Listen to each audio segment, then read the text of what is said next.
আমার জগন্নাথকে যেন থুতু মারা মিষ্টি যেন না খাওয়ানো হয়। আমি সবার কাছে ভিক্ষা চাই, সমস্ত সনাতনী সমস্ত হিন্দুদের কাছে ভিক্ষা চাই, আমার জগন্নাথের পেটে যেন লাথি না মারা হয়। আজকে ধরেন আমাদের মিষ্টির মধ্যে যে থুতু মিলিয়ে দেয়, সেটা জগন্নাথ যদি একটা কোনো ভক্ত বলে যে ভগবান আমি আপনার জন্য নিয়ে আসছি, আপনি এটা খান না গো ভগবান, খান, একটু খান, হ্যাঁ ভগবান একটু খান, আমার জন্য খান। ভগবান জানে যে ওটার মধ্যে ওটার মধ্যে থুতু মারা আছে, কিন্তু আমার জগন্নাথ ওই থুতু মারা তাও খেয়ে নিবে। এটা হচ্ছে আমার জগন্নাথ। অনেক ভক্ত আছে জগন্নাথের কানে, জগন্নাথ আমি আপনার জন্য মিষ্টি নিয়ে এসেছি, হ্যাঁ আপনি খান, কৃপা করে আপনি খান, আমার জন্য খান, আমি আপনাকে অনেক ভালোবাসি, অনেক দূর থেকে আসছি। জগন্নাথ ভগবান তোমার ভক্তি দেখবে, ভক্তির জন্য ওই যে মিষ্টির মধ্যে যে থুতু মেরে রাখছেন, হ্যাঁ থুতু তো মারাই আছে 100%, তাও জগন্নাথ খেয়ে নিবে। কারণ আপনি যে জগন্নাথকে প্রাণ দিয়ে বলছেন জগন্নাথ আমি আপনাকে ভালোবাসি, আপনার জন্য এসেছি, আপনি খেয়ে নেন আমার জন্য, জগন্নাথ তাও খেয়ে নিবে। এটা হচ্ছে আমাদের জগন্নাথ। মনে রাখবেন আমাদের জগন্নাথের অপমান যেন না হয়, এটা আমি বারবার বলি, আমার ভগবানের অপমান যেন না হয়। সনাতন মাটির মধ্যে ভগবান জন্মেছে, ভগবান অপমান যেন না হয়। সমস্ত সনাতনীরা জাগো, অনেক রাজনীতি হচ্ছে, আমার জগন্নাথকে যেন অপমান না হয়, এটাই আমার আজকের সূচনা। হরে কৃষ্ণ, জয় জগন্নাথ। দীঘা যাবেন না। যদি আপনি জগন্নাথ পুরী ধাম যেতে পারছেন না, আমি খুব সহজ উপায় বলে দিব, আপনাকে দীঘা যাওয়ার কোনো দরকার নেই। দীঘা যাবেন না। এটা হচ্ছে জগন্নাথ বলরাম সুভদ্রা, হ্যাঁ, যেটি ইস্কন মন্দিরে জগন্নাথ পুরী ধাম, এটা স্বয়ং জগন্নাথ পুরী ধামের জগন্নাথ বলরাম সুভদ্রা। আপনি যদি জগন্নাথ পুরী ধাম যান বা আপনি যদি কোনো ইস্কনে যান, যদি এরকম জগন্নাথ পুরী ধামের যদি আলেখ্য পান, তাহলে বাড়িতে নিয়ে আসবেন। এটা আমার অনেক পুরনো কিন্তু এটা। এবং যদি আপনি জগন্নাথ পুরী ধামের যদি জগন্নাথ বলরাম সুভদ্রা পাচ্ছেন না, আপনি মায়াপুর যাবেন, জগন্নাথ রাজারহাট, ওখান থেকেই জগন্নাথ ভগবানের আলেখ্য কিনে নিয়ে আসবেন, বাড়িতে স্থাপন করবেন। ঠিক আছে, কিভাবে স্থাপন করবেন আমি বলে দেবো, খুব সহজ পদ্ধতি। একটা ছেলে জিজ্ঞেস করেছে যে আমি তো জগন্নাথ পুরী ধাম যেতে পারছি না, এই যে দীঘা মন্দির যায়, দীঘাতে জগন্নাথকে দর্শন করলে আমার সে একই পুরী ধাম দর্শন হয়ে যায়। না, দীঘা আর জগন্নাথ পুরী ধাম এক নয়। দীঘা জাস্ট একটা রাজনৈতিক মন্দির, আর জগন্নাথ পুরী ধাম হচ্ছে আসল ধাম। 4টি ধাম আছে, হ্যাঁ, 4টি ধামের মধ্যে জগন্নাথ ভগবান জগন্নাথ পুরী ধামে ভোজন করে, রামেশ্বরমে স্নান করে, তারপর দ্বারকাতে ভগবান কাপড় বদলায়, আর বদ্রিকার সময় ভগবান আরেকটি লীলা আছে, কি যেন করেন ভুলে গিয়েছি, কিন্তু ভগবান 4টি ধামে, তার জন্য ভারতকে 4 ধাম বলে। উত্তর, দক্ষিণ, পূর্ব, পশ্চিম ভগবানের ঘর। এক হাতে ভগবান খাওয়া করে, এক হাতে ভগবান স্নান করে, তারপরে কাপড় বদলায়, তারপর আরেকটা লীলা করে। এর জন্য ভারতকে 4 ধাম বলা হয়। এই ভারত ভূমি হচ্ছে আমাদের সনাতন মাটি, আমাদের হিন্দুদের বাড়ি, ভগবান জগন্নাথের ঘর। ভগবান জগন্নাথের ঘরের ভিতরে অসুরগুলা জন্ম হয়ে গেছে, ক্যান্সারগুলো, এগুলো সব জগন্নাথই সব ঠিক করবে এগুলোকে। কিন্তু দীঘাকে কখনো জগন্নাথ পুরী ধামের সাথে তুলনা করবেন না। জগন্নাথ ধাম হচ্ছে জগন্নাথ ধাম, সেটা হচ্ছে ভগবানের বৈশিষ্ট্য, ভগবানের প্রাচীন ধাম। এই জগন্নাথ পুরী ধাম হচ্ছে ভগবানের আসল ঘর, ঠিক আছে? হ্যাঁ, তো আপনারা দীঘা যাওয়ার কোনো দরকার নেই।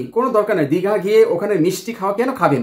সে হালাল মিষ্টি থুতু মেরে, আপনি দেখতে পাচ্ছেন তো উত্তরপ্রদেশে কত ধরা পড়েছে থুতু মেলানো। একটা মহিলা, সেটা তো আপনি ভিডিও দেখেছেন, হ্যাঁ, মহিলাটা কি করছে, পানিপুরির মধ্যে পেছাপ মিলিয়ে, একটু ফ্লেভার একটু রস টস দিয়ে, সেন্টেন দিয়ে, একটু মানে মানুষ বুঝতেই পারছে না যে পেছাপ খাচ্ছে না পুচকো খাচ্ছে। হ্যাঁ, আমি এটাই বলছি, প্রত্যেকটা খাওয়ার মধ্যে থুতু মিলিয়ে মানুষ কি যে পাপ করছে, আর আমরা সেই থুতু মারা খাওয়া খাচ্ছি। আর যেই দীঘাতে, ওখানে কি কোনো গ্যারেন্টি আছে খাওয়ার মধ্যে থুতু মেলাচ্ছে না কি মেলাচ্ছে? তো আমি এটাই বলি, দীঘা যাওয়ার কোনো দরকার নেই। আপনি জগন্নাথ পুরী ধামের যদি এরকম আলেখ্য পান, বাড়িতেই আপনি বাড়িটাকেই জগন্নাথ পুরী ধাম বানাতে পারেন। যদি আপনি মায়াপুর যান, নবদ্বীপ যান আশেপাশে, তাহলে ওখান থেকে রাজারহাটের যে জগন্নাথ বিগ্রহ আছে সেটা আপনি বাড়িতে নিয়ে আসবেন। এবং মায়াপুরে অনেক জগন্নাথ মন্দির আছে, সেটাও আপনি নিয়ে আসবেন, কারণ মায়াপুর হচ্ছে ভগবানের সাক্ষাৎ ধাম, ঠিক আছে? ধামের থেকে ভগবানের আলেখ্য নিয়ে আসবেন, ঠিক আছে? কোনো মন্দিরের আলেখ্য রাখবেন না, ধামেরটা রাখবেন, এটা হচ্ছে ধাম। তো ভগবানকে জাস্ট সিংহাসনে স্থাপন করে একটা লাল কাপড় দিবেন, আপনি আচমন করে নেবেন, আচমন করে আপনি ভগবানকে কাছে প্রার্থনা করবেন যে ভগবান আপনি কৃপা করে আমার বাড়িতে বিরাজমান হন এবং আমার প্রতি দয়া কৃপা আশীর্বাদ করুন, যাতে সবসময় আমি যেন আপনার প্রতি পূর্ণ বিশ্বাস, পূর্ণ ভক্তি যেন করতে পারি। এতটুকু বললেই জগন্নাথ খুশি হয়ে যায় যে তোমার মন কতটা সাত্বিক, মন থেকে অনেস্ট থাকবেন, ঠিক আছে? জগন্নাথের স্থাপন করেন, আপনি যে আলেখ্য, আপনি যদি জগন্নাথপুরী ধামের যদি এই আলেখ্যকে যদি পুজো করেন, সাক্ষাৎ অরিজিনালি একদম জগন্নাথপুরী ধামেরই জগন্নাথ বলরাম সুভদ্রা মহারানীরই আপনি পূজা করছেন। যে আপনি জগন্নাথপুরী ধামে দর্শন করার যে ফল আছে সে একই ফল আপনি বাড়িতে পেতে পারবেন খুব সহজে। শুধু জগন্নাথপুরী ধামের বা মায়াপুরের রাজারহাটের জগন্নাথ রাখবেন, আপনি একই ফল পাবেন। রাজারহাট মায়াপুর দর্শন করা যা ফল, জগন্নাথপুরী ধাম দর্শন করা যা ফল, সে একই ফল পাবেন। বাড়িতে আপনি জগন্নাথকে মিষ্টি আপনি দিবেন, অন্য একটা হিন্দু দোকান থেকে মিষ্টি নিয়ে আসবেন বা নিজের হাতে আপনি মিষ্টি বানাবেন, সেই মিষ্টি আপনি জগন্নাথকে দিবেন। সেই ধামে যে প্রসাদ নিচ্ছেন সে একই প্রসাদ আপনি পেয়ে যাবেন, একই ফল। খালি মন থেকে আপনি ভগবানকে ভক্তি করুন। ভগবান হচ্ছে ভক্তির কাঙ্গাল। ভক্তি প্রেম দিয়ে ভগবানকে ভালোবাসুন। কখনো কোনো দিন কপটতা বেমানি রাজনীতি করবেন না। ভগবান খুব সরল, আমাদের ভগবান খুব দয়ালু, খুব দয়ালু। জগন্নাথ হচ্ছে মহাপ্রভু, ঠিক আছে? শুধু অনলি জগন্নাথ কেন বসে আছেন জানেন? এর উত্তর হচ্ছে অনলি বিকজ অফ পরম পূজ্য শিল জয়পতাকা স্বামী গুরু মহারাজের জন্য। যদি আপনি দীঘা মন্দির যেতেই চান, যদি আপনি দীঘা ভগবান জগন্নাথকে দর্শন করতেই চান, অনলি জয়পতাকা স্বামী গুরু মহারাজ, জগৎগুরু শিল প্রভুপাদ, হ্যাঁ, শ্রী চৈতন্য মহাপ্রভুর জন্য আপনি যান। যে আমি ভগবান মহাপ্রভুকে দেখতে যাচ্ছি, আমার মহাপ্রভু শ্রী চৈতন্য মহাপ্রভু এই ধরাতলে জন্ম হয়েছে, জগৎগুরু শিল প্রভুপাদ, বরিষ্ঠ বৈষ্ণব, হ্যাঁ, জয়পতাকা স্বামী গুরু মহারাজ, ওনার জন্য আমি শুধু একটু দর্শন করে আসি। কিন্তু ওখান থেকে কোনো কিছু খাবেন না, ওখানে মিষ্টি খাবেন না, ওটা তো প্রসাদ নয়। যখন প্রসাদ নয় তখন তো কোনো খাওয়ার দরকারই নেই, আপনি বাইরে থেকে খান। হ্যাঁ, কিন্তু আপনি যদি খাওয়া কিনতেই চান, কোনো বাইরের দোকান থেকে কিনবেন, হ্যাঁ, যেখানে একদম হিন্দু দোকান, কোনো ওখানে হালালি করা হয় না এমন দোকান, শুদ্ধ সাত্ত্বিকভাবে বানানো হয়, সেখান থেকে আপনি কিনে নিয়ে এসে আপনি দীঘাতে জগন্নাথকে ভোগ লাগান।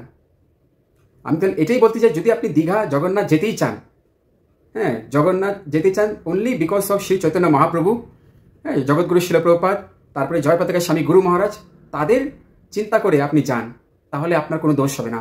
হ্যাঁ, কারণ ভগবান যে ওখানে বসে আছে শুধু জয়পতাকা স্বামী গুরু মহারাজের জন্য বসে আছে। এই জয়পতাকা স্বামী গুরু মহারাজ হতে পারে একটা বলেছে যে ওখানে প্রতিষ্ঠিত করো, তার জন্য ভগবান জগন্নাথ ওখানে প্রতিষ্ঠিত হয়ে আছে, বসে আছে, কৃপা করছে। হ্যাঁ, কিন্তু যে ভিতরে ভিতরে যে রাজনীতি চলছে, হ্যাঁ, যেখানে প্রসাদ এই হালাল মুসলমানরা বানাচ্ছে না, হিন্দু, এখন তো মুসলমানরাই বানাচ্ছে, মুসলমানরা বানিয়ে ওখানে মিষ্টি দিষ্টি যাচ্ছে। হ্যাঁ, ওটা কী দিয়ে বানাচ্ছে? শুদ্ধ সাত্ত্বিক মন দিয়ে তো বানানো হচ্ছে না, আর ওটা তো রাজনীতির স্তর দিয়ে তৈরি হয়েছে। তো আমি এটাই বলি, যদি আপনি না যান, হ্যাঁ, তাহলে আপনি বাড়িতেই কীভাবে জগন্নাথপুরী ধামের যে জগন্নাথ ভগবানের সেবা পূজা করা একই ফল পাবেন, আপনি আলেখ্য নিয়ে আসবেন, মায়াপুর থেকে নিয়ে আসবেন, নাহলে জগন্নাথপুরী ধাম থেকে নিয়ে আসবেন, কোনো ইস্কন মন্দির থেকে আপনি কিনতে পাবেন জগন্নাথপুরী ধামের আলেখ্য।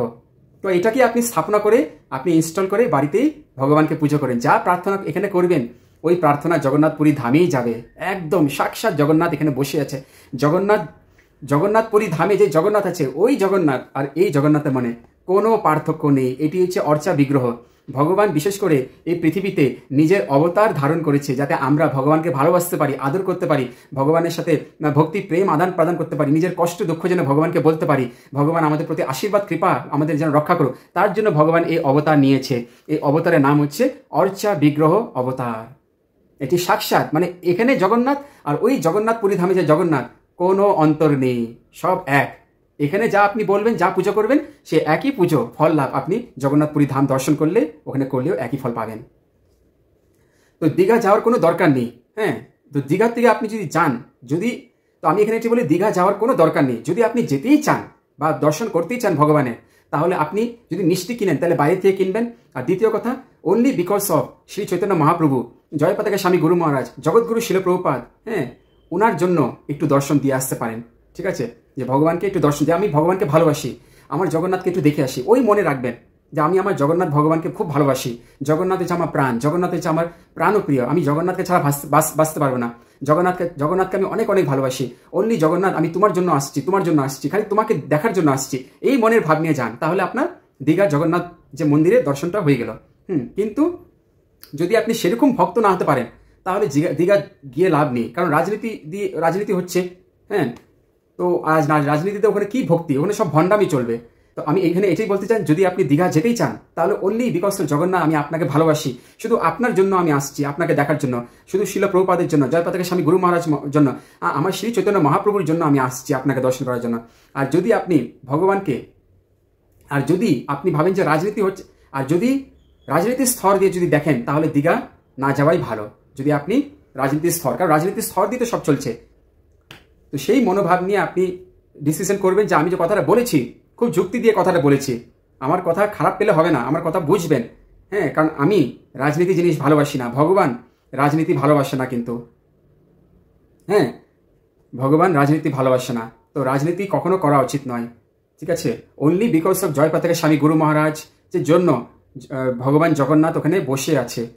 যদি আপনি যেতে চান যান, ঠিক আছে, ভগবানের প্রতি বিশ্বাস রেখে যাবেন, কিন্তু যা কিছু কিনবেন বাইরে থেকে কিনবেন, ওখান থেকে কিনবেন না, ঠিক আছে। টাকাটা যে কোথায় যাচ্ছে, টাকাটা যে কার পকেটে যাচ্ছে, সেগুলো সব জানতে পারছে এখন মানুষ, আস্তে আস্তে সব জানতে পারছে। এখন তো সব কিছু জেনে গিয়েছে, মানুষ বুদ্ধিমান।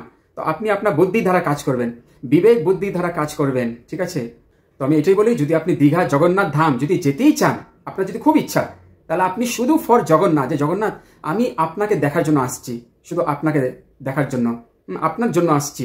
জয় পতাকা স্বামী গুরু মহারাজ ছিল প্রভুপাদ, সেই চৈতন্য মহাপ্রভুর প্রতি যদি আপনি মানে অতুল প্রেম থাকে, তাহলে আপনি যান, ভগবানকে দর্শন দিয়ে এসে পড়েন। কিন্তু ওখান থেকে কোনো কিছু কিনবেন না। হ্যাঁ, ওখানে মিষ্টি আপনি ভগবানকে ভোগ লাগাবেন না, আপনি বাড়ি থেকে বানিয়ে নিয়ে যান, বা বাইরে কোনো হিন্দু দোকান থেকে আপনি মিষ্টি কিনে ভগবানকে ভোগ লাগান, ঠিক আছে, তাহলে আপনার কল্যাণ হবে। তো এটাই আমার সূচনা আজকে। অনেকে এর বিরুদ্ধে যেতে পারে, কিন্তু অনেকে চিন্তা করবেন কথাটা যে আমি বলেছি, কথাটা যুক্তি আছে কিনা চিন্তা করবেন। আমি মুসলমানদের ব্যাপারে বললে অনেক কিছু বলতে পারি, কিন্তু আমি বলবো না। কিন্তু তারা যে কাজটা করছে মোটেও ভালো করছে না। যত পশ্চিমবঙ্গে হিন্দুরা আছে, আমি এটাই বলি, সবসময় সত্যের পিছনে থাকবে, সত্য সনাতনের পিছনে থাকবে। ওই শো অফ সনাতন নয়, শো অফ হিন্দু নয়, একদম রিয়েল হিন্দু হবেন, রিয়েল হিন্দু, রিয়েল সনাতন হয়ে দেখাবেন। ওই লক্ষ্মী ভাণ্ডারের পিছনে থাকবেন না, ভগবান কিন্তু ছাড়বে না।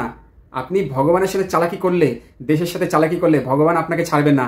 ভগবান সব হিসাব রাখছে।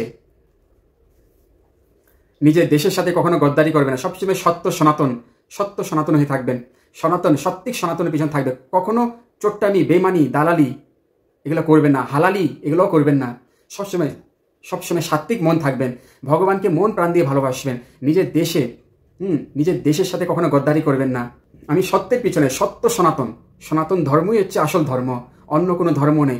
সবসময় সত্য সনাতনের পিছনে থাকবে। এই পুরো পৃথিবীটা ভগবান জগন্নাথের ঘর, জগন্নাথের সাথে বেমানি করবেন না।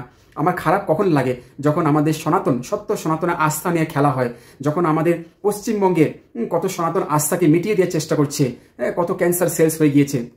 আমাদের পশ্চিমবঙ্গে আমাদের ভগবানের অপমান হচ্ছে। ভাবুন, আমাদের ভগবানের আস্থা নিয়ে খেলা হচ্ছে, আমাদের ভগবানকে নিয়ে রাজনীতি করা হচ্ছে।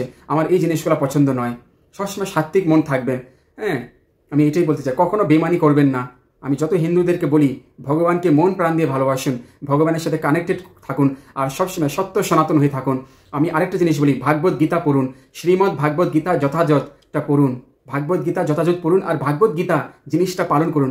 ভগবান জগন্নাথ কৃষ্ণ উনি যে মুখের বাণীটা দিয়েছে, সর্বধর্মম পরিত্যাজ্য মামেকম শরণম ভ্রজা অহম তিবম সর্ব পাপব্য মোক্ষয়িষ্যামি মা শুচঃ, এই শ্লোকটা প্লিজ ফলো করুন। আমি সমস্ত হিন্দুদের, সমস্ত সনাতনী যারা পশ্চিমবঙ্গের মাটিতে জন্ম হয়েছে, আপনি ভগবান শ্রীকৃষ্ণের এই শ্লোকটা পালন করুন, ভগবান শ্রীকৃষ্ণকে ভালোবাসবেন, ভগবান শ্রীকৃষ্ণের প্রতি পূর্ণ বিশ্বাস, পূর্ণ ভক্তি করবেন।